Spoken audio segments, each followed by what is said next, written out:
Hello friends, welcome to మా హనీయు. ఈరోజు మనం టేస్టీగా పాలక్ రైస్ ఎలా తయారు చేసుకోవాలో చూద్దాము. ఈ రైస్ని లంచ్ బాక్స్లో తీసుకెళ్ళడానికి చాలా ఈజీగా చేసేయచ్చు. సో ఇంకా లేట్ చేయకుండా వీడియోలోకి వెళ్ళిపోదాం.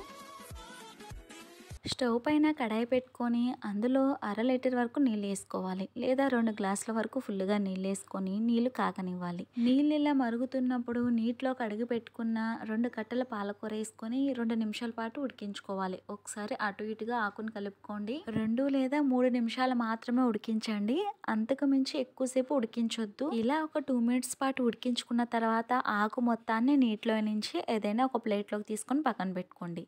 ఈ ఆకుని పూర్తిగా వేడి చల్లారనివ్వాలి. పూర్తిగా వేడి చల్లారిన తర్వాత ఈ ఆకంతా మిక్సీ జార్లో వేసుకొని పైన మూత పెట్టుకొని మెత్తగా మిక్సీ పట్టించుకొని పక్కన పెట్టుకోండి.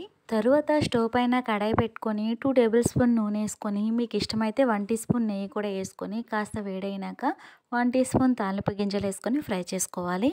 ఇవి ఫ్రై అవుతున్నప్పుడే చితగ్గొట్టుకున్న 3 వెల్లుల్లిపాయలు, ఒక రెమ్మ కరివేపాకు, చిన్నగా కట్ చేసుకున్న 2 పచ్చిమిర్చి, చిన్న ముక్కల కింద కట్ చేసుకున్న ఒక ఉల్లిపాయ కూడా వేసుకొని ఫ్రై చేసుకోవాలి. ఉల్లిపాయ ముక్కలు లైట్ బ్రౌన్ కలర్ వచ్చేంత వరకు కలుపుతూ మీడియం మంట పైన ఫ్రై చేసుకోవాలి. ఉల్లిపాయలు ఇలా ఫ్రై అయిపోయిన తర్వాత ఇందులో ఇప్పుడు మనం ముందుగా మిక్సీ పట్టించుకున్న పాలకూర పేస్ట్ మొత్తాన్ని ఇందులో వేసుకొని కలుపుకోవాలి.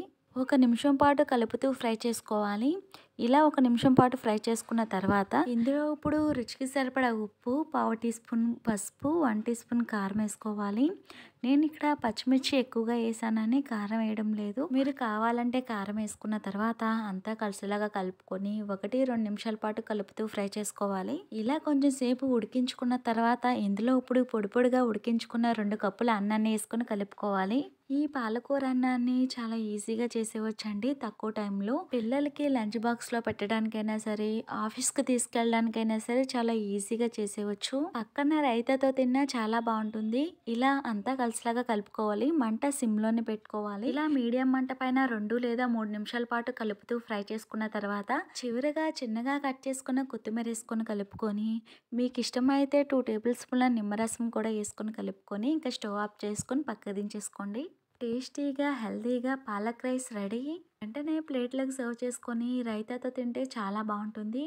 మీకు నచ్చినట్లయితే మీరు తప్పకుండా ట్రై చేసి మీకు టేస్ట్ ఎలా వచ్చిందనేది నాతో షేర్ చేసుకోండి కామెంట్ రూపంలో. ఈ వీడియో మీకు నచ్చినట్లయితే తప్పకుండా లైక్ చేయండి, షేర్ చేయండి, సబ్స్క్రైబ్ చేయండి. Thank you for watching my video.